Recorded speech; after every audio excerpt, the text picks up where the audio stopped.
So when we made this particular space, it was open space. It was not gated. So people had the ability to come in, come out, sit down, do what you want to do, enjoy the space, and that was the goal of having a public space. And that being said, because we were next to a active drug spot, and because we're next to the Green Line, like drugs flow through the city, like who knows what. And that brought unwanted behaviors on that particular lot. People had the ability to sit down and do their drugs or do illegal unwanted activities that the youth didn't necessarily want for their particular space. In the community, the neighbors in particular, which the immediate neighbors around the space are older, and they recognized that people were coming to that particular space to do those behaviors, whether that's drugs or any other illicit activities. Mm-hmm. So um, being that we were the one activating this space, the community came to us and brought those issues up to us, and they had the notion that our site was the cause of those things. Welcome to Future Here Now, Future 101 with Della Rucker. Find more ways to connect at wiseeconomy.com. Thank you for joining us today.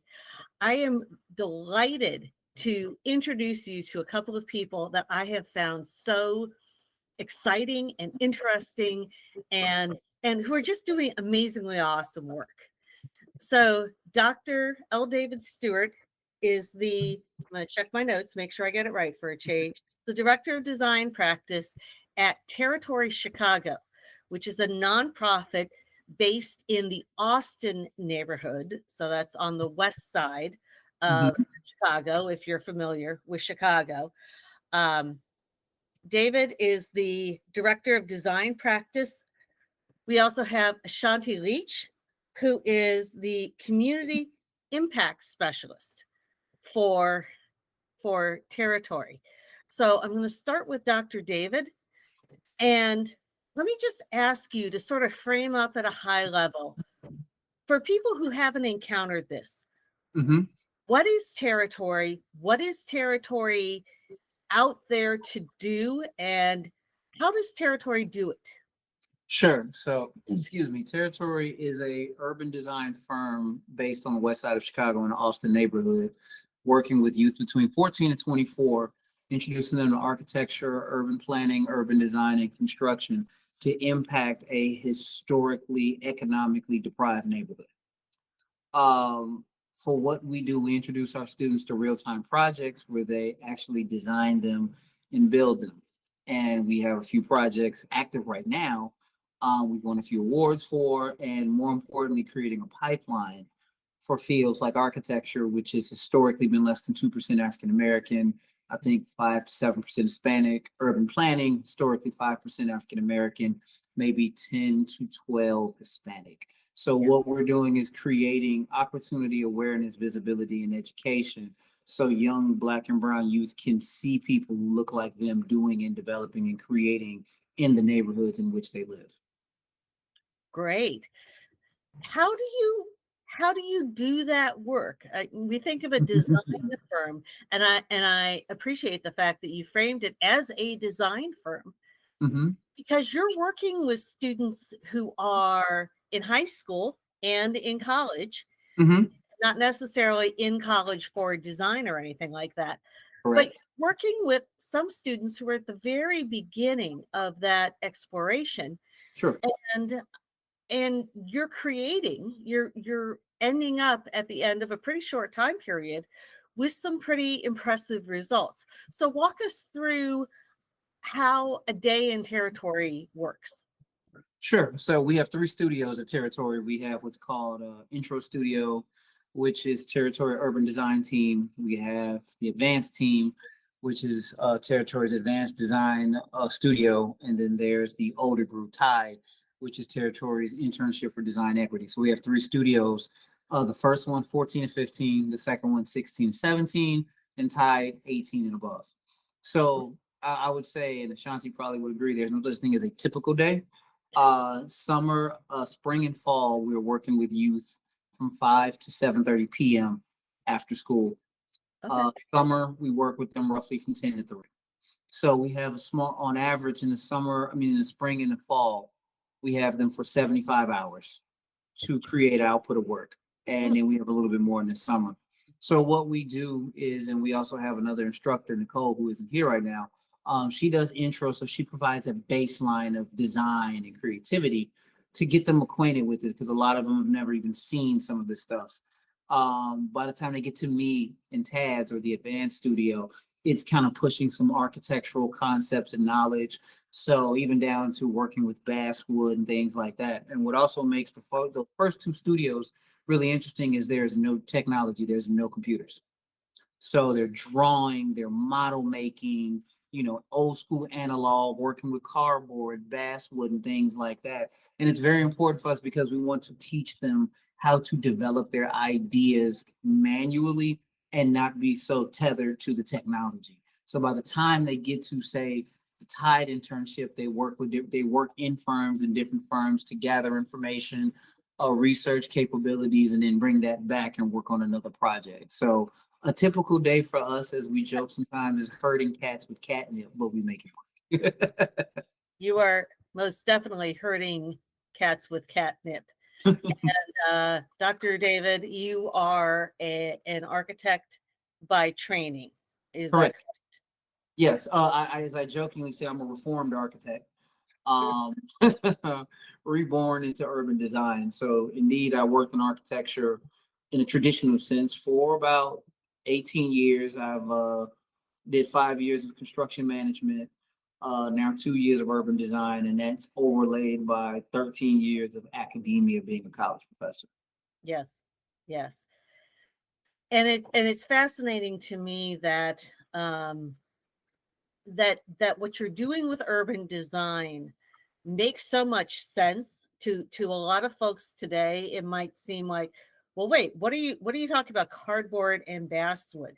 And yet, if you talk to anybody who got their undergraduate or the graduate degree in architecture, urban design, urban planning, landscape architecture, you name it, they have very acute memories of spending hours Mhm. the layers of cardboard so that you get the topography, or Mhm. building, structures out of basswood. Sure. And, I'm always the first one to say I'm not a designer. I was pretty roundly rejected by most of the designers in my planning career because I couldn't even cut a straight line on a piece of foam core. So, nobody gave me the pens to play with.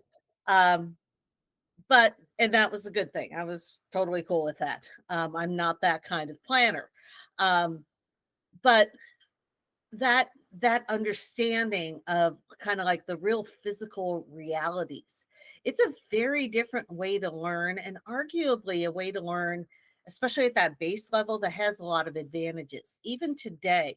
If you go to an undergraduate design studio, whether it's in industrial design or urban design or architecture or you name it, very often they're starting out not with a 3D rendering, but with putting, the bits and pieces together to create the scale model of the design concept.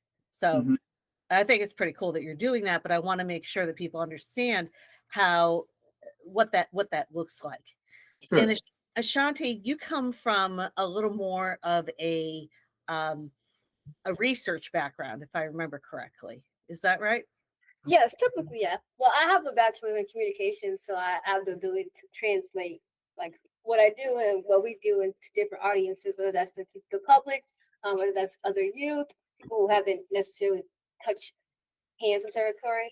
But I have a bachelor in communication from St. Mary's in Notre Dame, Indiana, and I also have some experience working with youth in different realms, or trauma-informed lens, or engagement versus programming. So yeah, couple of research, then that makes me go Yeah. out to the public and give all of our youth visions to the public and engage that with partnerships and building community support for any territory design studio program, whether that's like intro, advanced, or tied.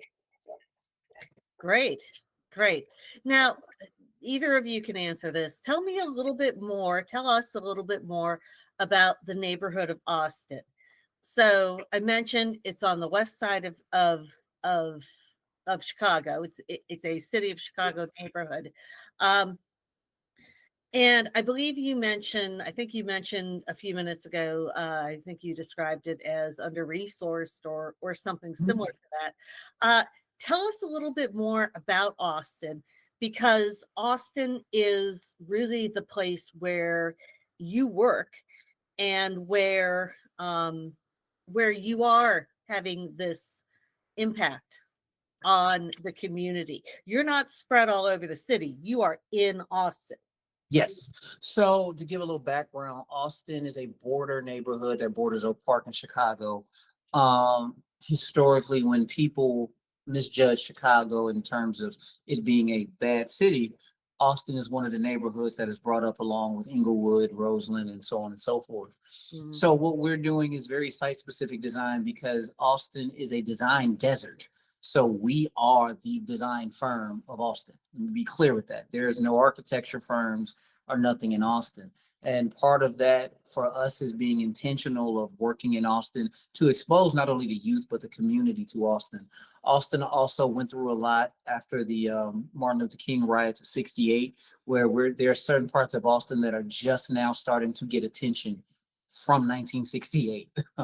So that's to put that into perspective, you're talking well over 50, 60 years ago, right?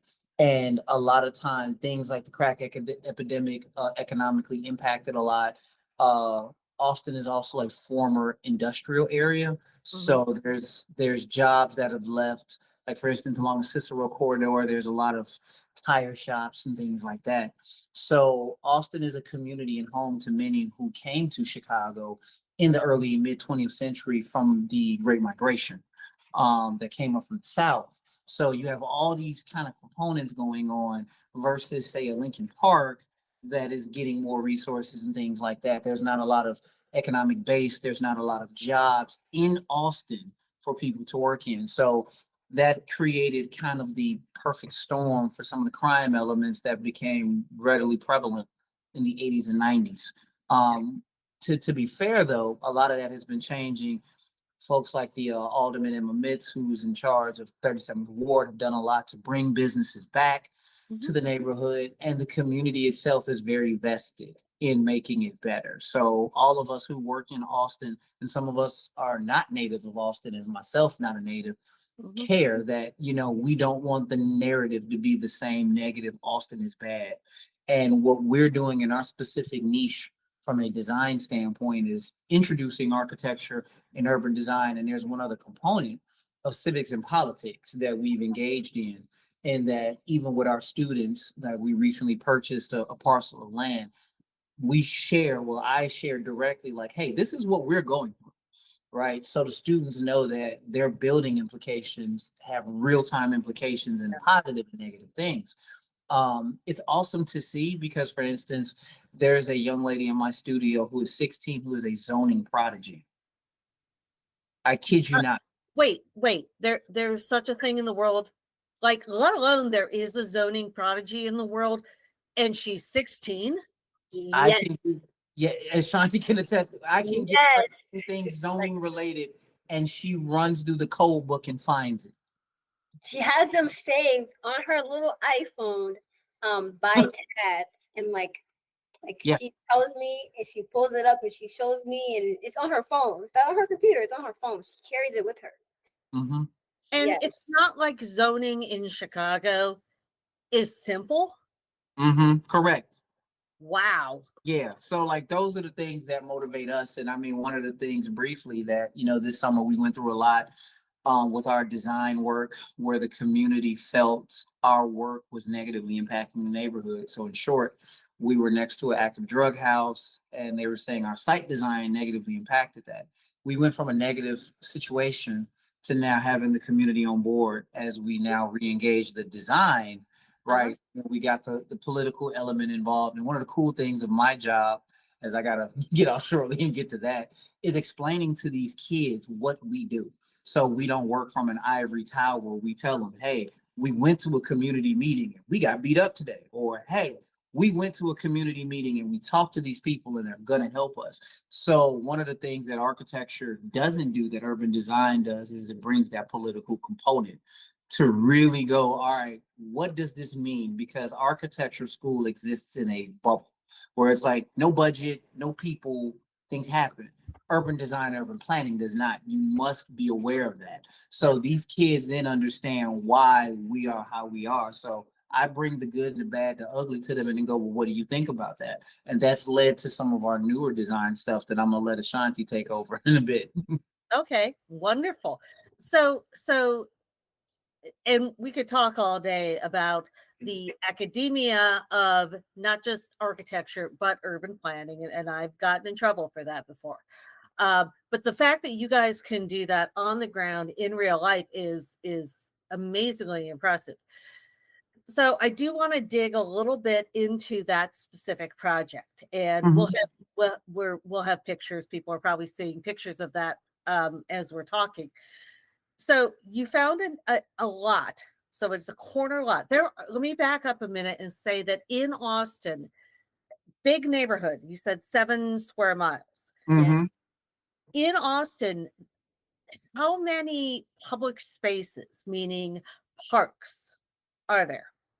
There's a couple of big parks. There's Columbus Park, Garfield Park, and there's small ones around. We have a lot more gardens now coming about, but historically it's not been a lot. And we do have the Chicago Park District, which is in, it's part of Austin as well. But Okay. it doesn't get the attention for those who are listening to, say, a Grant Park, which everybody knows, and things like that.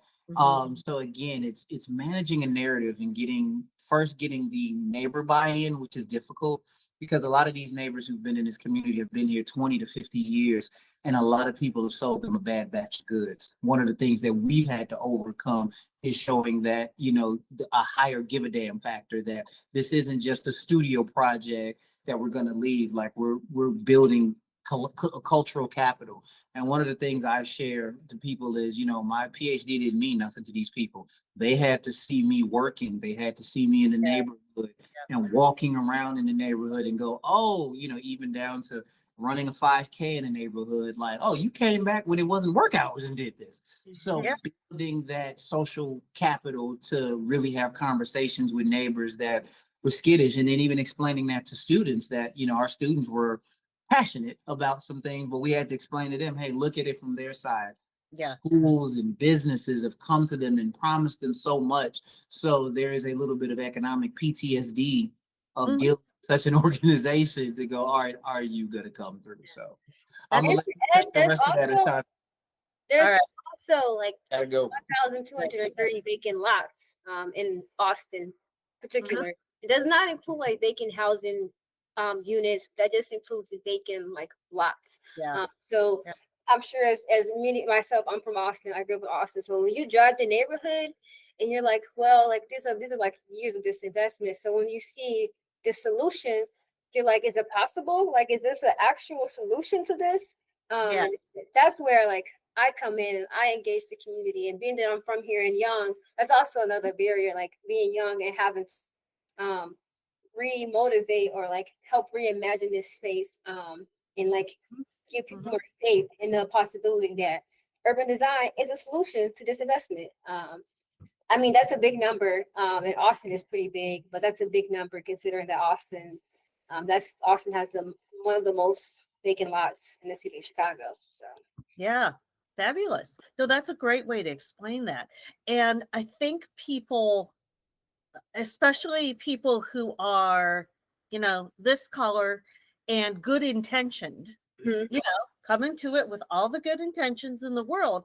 It's really hard sometimes for folks who look like me to get their ego out of the way and say, okay, this community has not only had a rough economic go of it, but a lot of people who look like me have come in here and what was the term that Dr. David said? Sold him a bag of goods? Yeah, a bad goods. Yeah, they a lot of people, and granted that there are people in Austin who look like you that live in Austin for years. Being a community engagement specialist, I go to a bunch of community events and I love those people and I have fun with them and I break bread with them. And they also have been here when they were marching with Martin Luther King as well. Yeah. Last community meeting, I met a lady. She was in her 80s. She marched for Martin Luther King. And she's very much an advocate for Austin, and she's lived her whole life. But to know that like we have allies on both ends, and that Austin is very diverse. Although it is predominantly Black with the growing Hispanic population, but when you get to the nooks and crannies of it, Austin is very diverse. And we ultimately do have a vision for our community. We just want it to be backed by those who have the ability to push that vision forward. If that makes any sense. Yes. So the urban design. So let's zoom into the one particular project that I know about. And you worked on other things, and we talked before we started about the about working on a couple of corridors. And corridors are a little bit of a different creature from this that we're going to focus on. For sure. But with all those vacant lots, and a lot of times individual parts of the neighborhood don't necessarily have gathering spaces. So public sort of the kind of spaces that, number one, people can get together without having to buy coffee or buy lunch or whatever. But that also kind of shape the image of the area in people's heads. And so over the last couple of years, you did some really, Territory, did some really interesting work on this vacant lot, which is, it's a corner lot. It's just a little skinny residential lot. Yep. And it was a totally vacant corner lot. And you guys in the studios did some design work around kind of showing what the possibilities would be. And so when I was there over the summer, and the last time I was in Chicago, I didn't have a car and I couldn't get over to Austin. I didn't have time to do the whole bus system. But people had, your teams had designed and installed kind of a variety of structures. So there was an arched entryway. There was like a table and a sitting area. There were a couple of other elements of that, and I've got photos that we'll include in this. And they demonstrated the potential, but they were more like what we sometimes call tactical urbanism. They were, they were built out of plywood and 2x4s, right? Because that's what you guys had.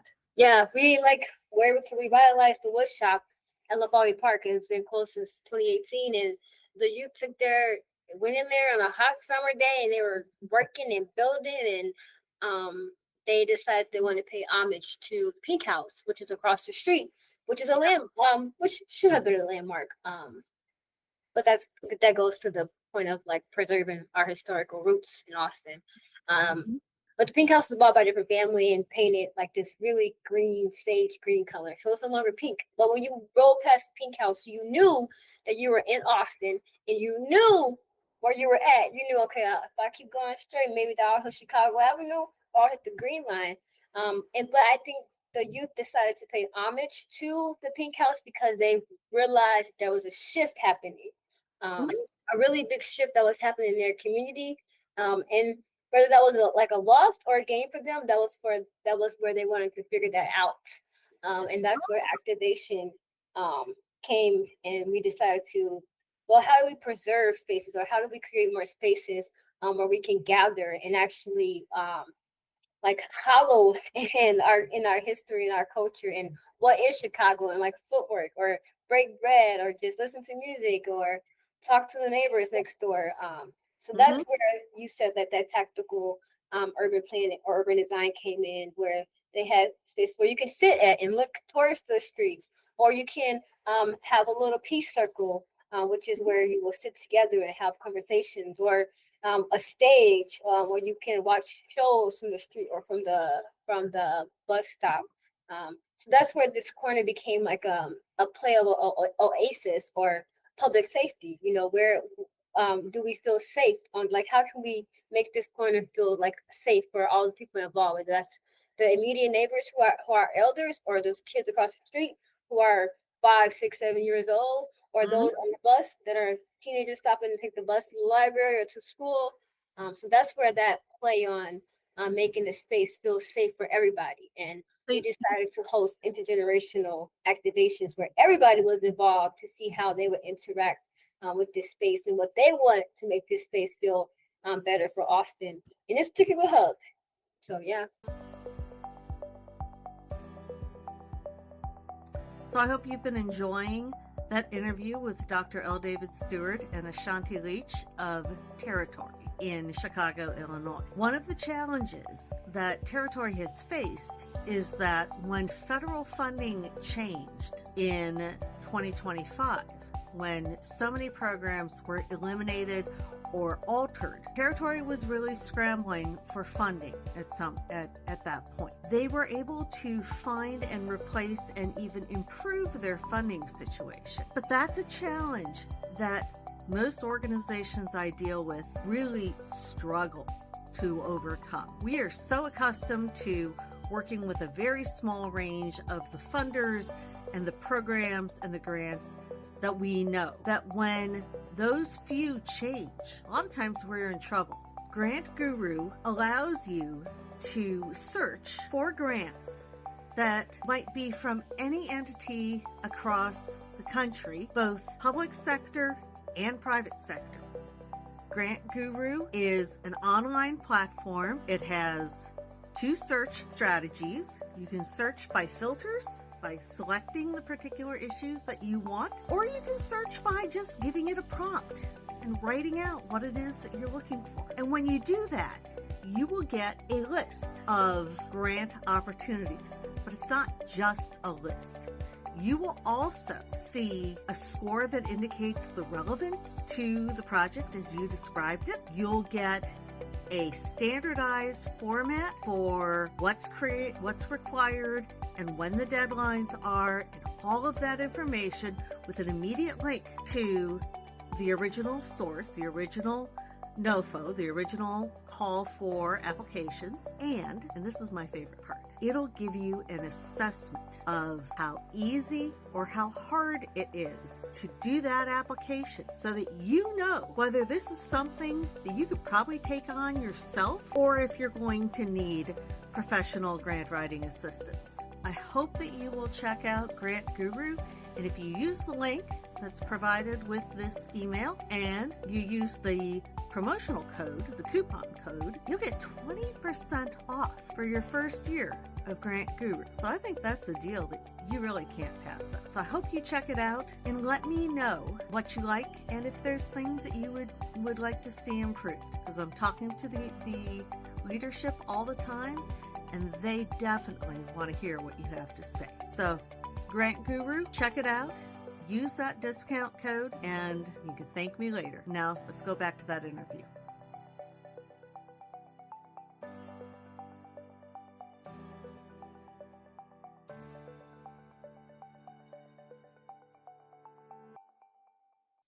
That's fabulous. And you had an amazing line in there where you talked about it as a playable stage for the community.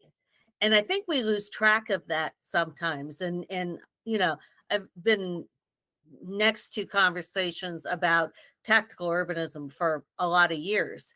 And I think sometimes we don't remember that the point is not just to make a thing and demonstrate that we could have this thing and this thing could be great, but to give people something that they can interact with and say, I like this. I don't like this. This works for me. This doesn't work for me.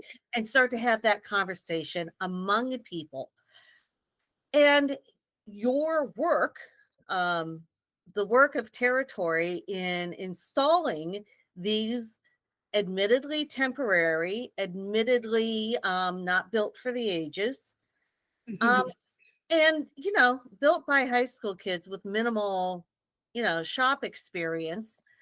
They're not the trying to find a nice way to say this, because I sure as heck couldn't build anything better, but they weren't built they didn't look like something that you would find in in Grant Park. Yeah, Which they weren't built by professionals. They're definitely built by the community and for the community. And I think that's an important aspect of the work that Territory does, is that we grassroots community development is what we do. And we evolve, and we also keep in mind that our youth are our builders, but they also are community members. They also have their stakeholders.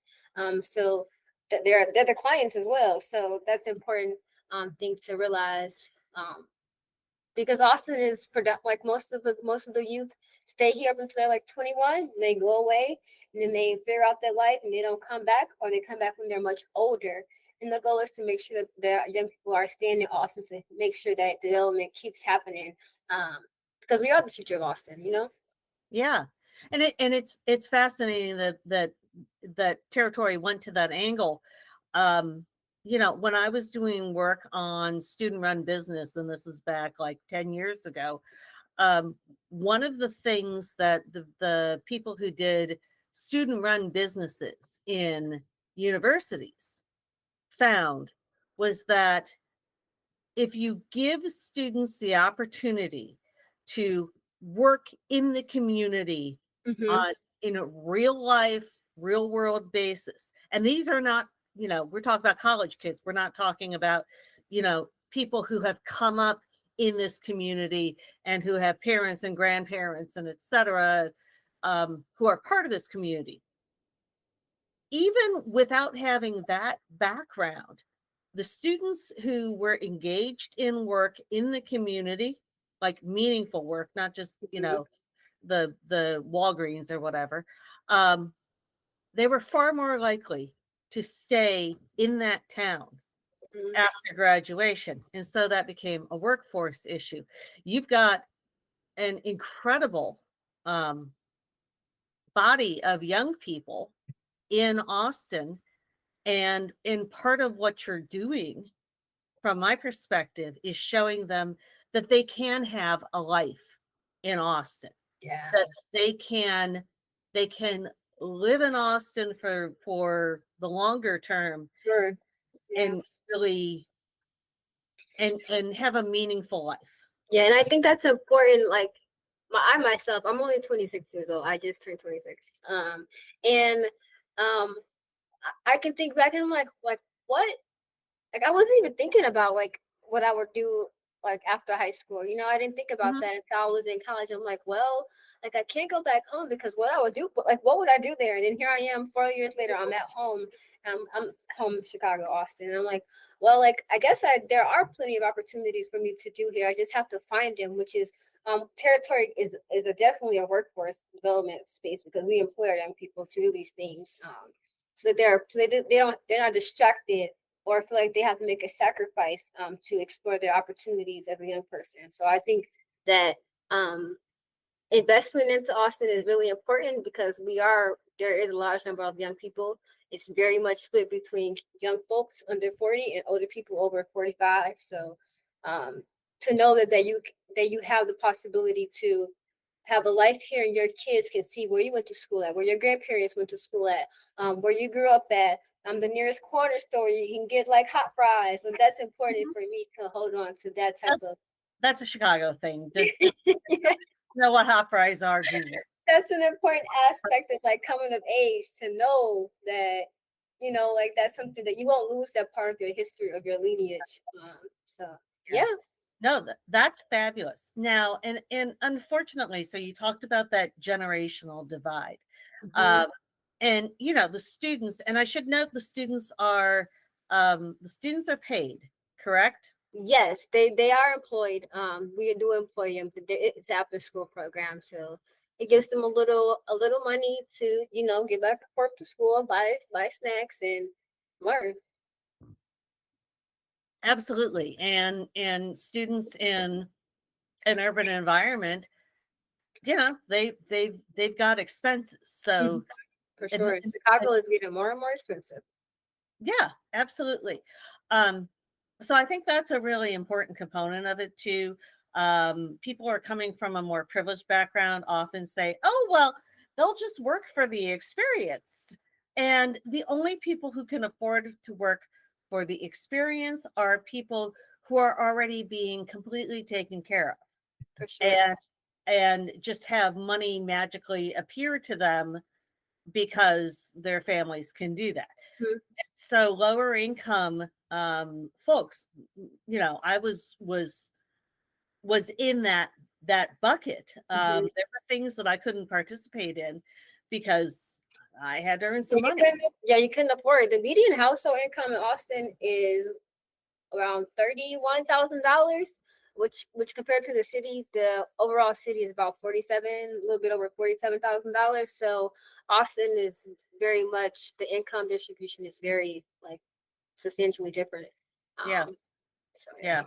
So just I just wanted to highlight just how important it is that you are in fact not paying them a ton, but paying them for their time to both demonstrate their value, hmm help them understand that their time is valuable, and also to meet the realities of being able to engage a more broad ranging and a more inclusive population. Now, you had this site you have now officially acquired, but even before you acquired it, Territory was building on it and building these sort of tactical urbanism installations.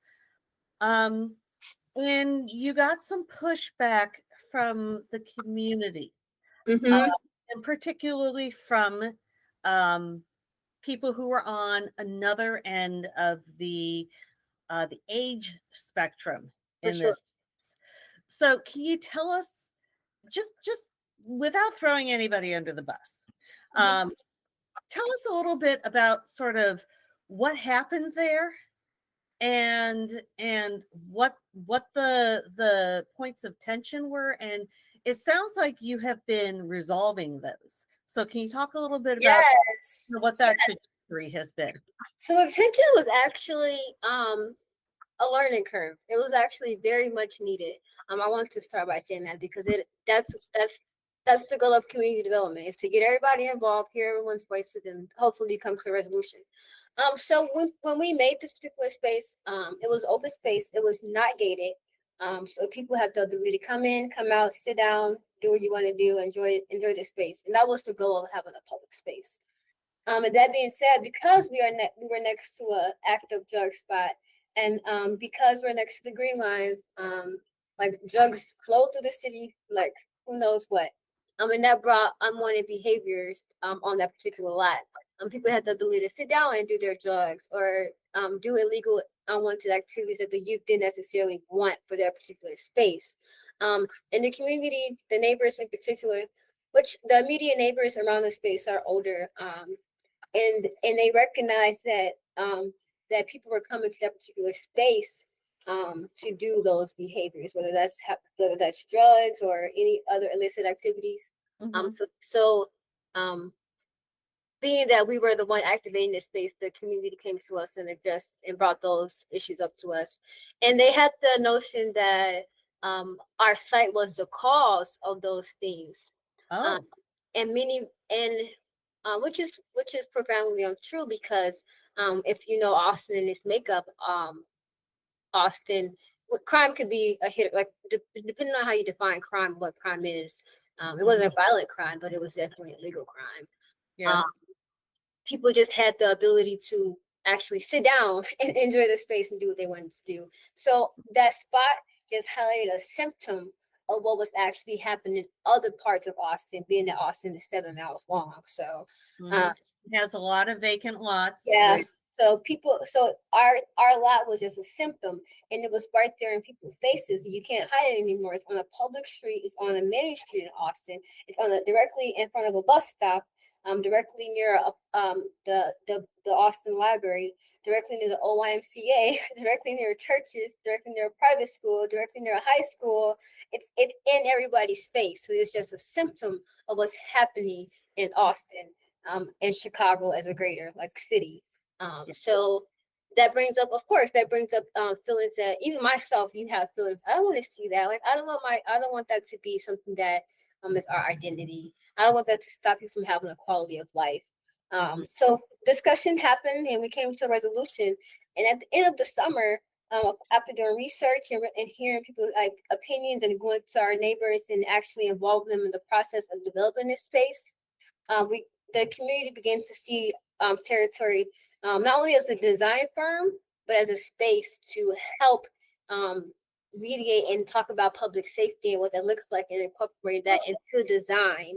And that's how we came to the solution that, okay, listen to you guys, we'll remove the display and we'll also put up a fence.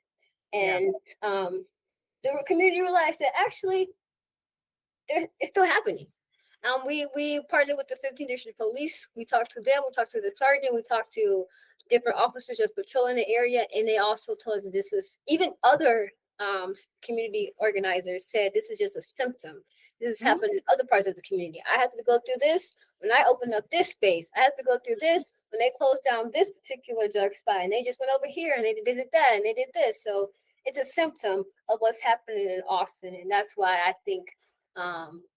We have a good momentum because our community is ready for a change. We're ready to be revitalized. We want our spaces to be welcoming and bright and vibrant and not so dull. So yeah, we came to a resolution and the communities now see us as an ally and a resource to incorporate public safety into urban planning and development. Oh, that's fabulous. That is so cool. Yeah. And I know we're about out of time. We are going to have to do a part 2 in a few months. For sure, yes. And hopefully I can get there when, there's not a foot of snow on the ground. Yeah. I've been through Chicago snow. I'm kind of done with that part. I'm like you right now. I'm in Arizona for 2 years. I'm like, nope, I can't do this no more. No. I hear you. So if people want to learn more about Chicago, where should they look online? Learn more about Territory, rather. Yeah, follow us on Instagram at Territory NFP. We're on Instagram, we're on Facebook. Sign up for our newsletters. If you aren't, you can drop a link for the newsletters. Follow us go to our website, territorychicago.org. See us in the news, in the newspaper, we're everywhere. Yeah. Wonderful. Wonderful. Newspaper. And the social media handle is Territory NFP? Yes. Okay. And the website is territorychicago.org. Yes. Wonderful. Ashanti, you blow my socks off every time. Thank you. I've known Mr. David for a while. I know how brilliant he is. I'm just getting to know you and yeah, you just blow my socks off. That's a good way. Thank you. I appreciate it. All righty. Well, take care of yourself and we'll be checking in a few months. All right. See you. Bye. Thanks for joining me on Future Here Now, Future 101 with Della Rucker. If you found this conversation valuable, be sure to subscribe and share it with someone who could use it. And for more ways to connect, visit wiseeconomy.com.